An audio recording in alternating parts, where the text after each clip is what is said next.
Hi, it's Grandma Ray. I love children, I love books, and I especially love reading books to children. In this video, I am recommending and reading Miss Maple's Seeds.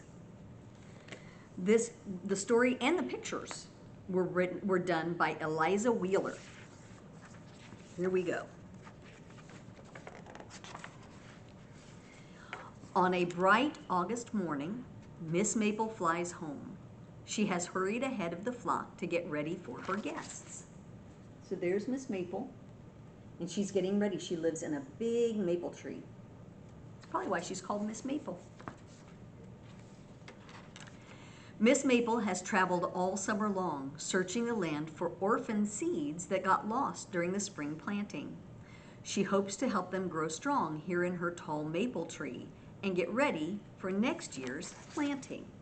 See, she's got all kinds of seeds ready to be planted and started before next spring.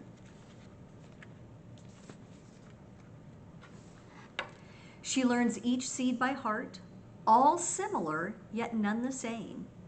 Take care, my little ones, Miss Maple says, for the world is big and you are small. So here we've got all different kinds of seeds. Don't they all look a little different? It's kind of interesting. Miss Maple takes them on field trips to learn about being a seed. Some will be carried by the river and land in soft, muddy soils. Friends of the river will help them bloom in safe places. That's wonderful. They'll get to grow up by the river, where they'll have plenty of water and nice muddy soil, which is just right for some seeds. They tour the grassy fields and thick forests. Many seeds will be blown here, where rich soil will keep their pods healthy, and the sun and rain will help them grow tall. In bustling gardens, seeds must take care to stay clear of weedy characters. You know what? That's true in our life too. We need to be careful of weedy characters, characters that want to do us harm, tell us to do things we shouldn't do. Snuggled in each night, Miss Maple reads flower tales by firefly light.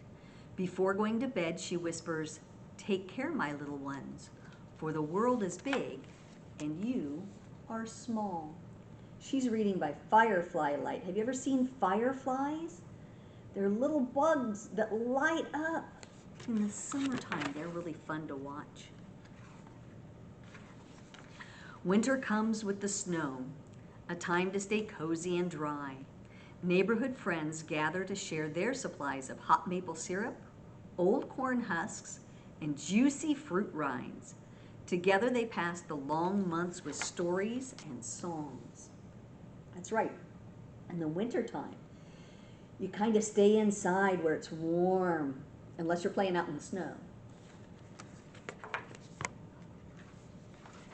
When spring comes, thunderstorms pour curtains of rain. Don't be afraid. Raindrops help us grow, Miss Maple says to the seeds. They learn to dance and burrow down into the muddy ground. Oh yeah, in the springtime there are often storms and lots of rain. But the plants need that to grow. On a windy May morning, the last spring petals drift down from the sky.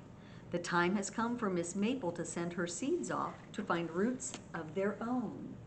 So spring is planting time. So toward the end of spring, a lot of seeds get planted, especially if they've been started inside. They set out on an exciting new journey into the wide unknown. Some seeds will take root in nearby gardens, while others will travel on distant winds and faraway tides.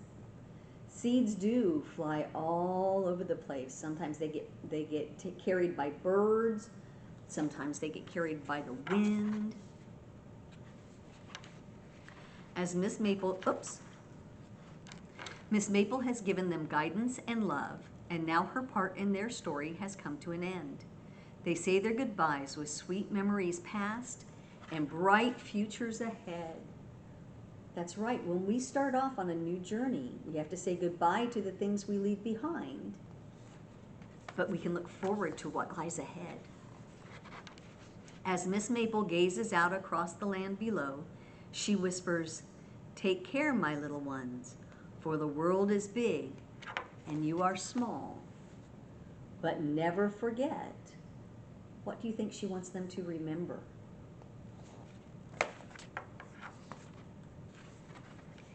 Even the grandest of trees once had to grow up from the smallest of seeds.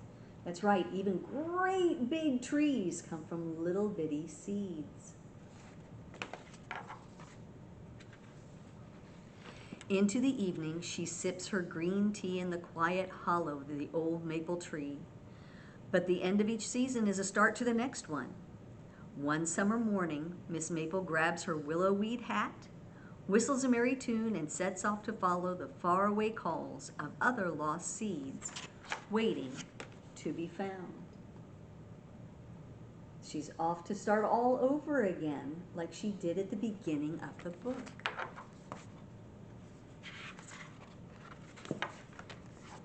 Wasn't that a fun book? Lots of exciting things in there.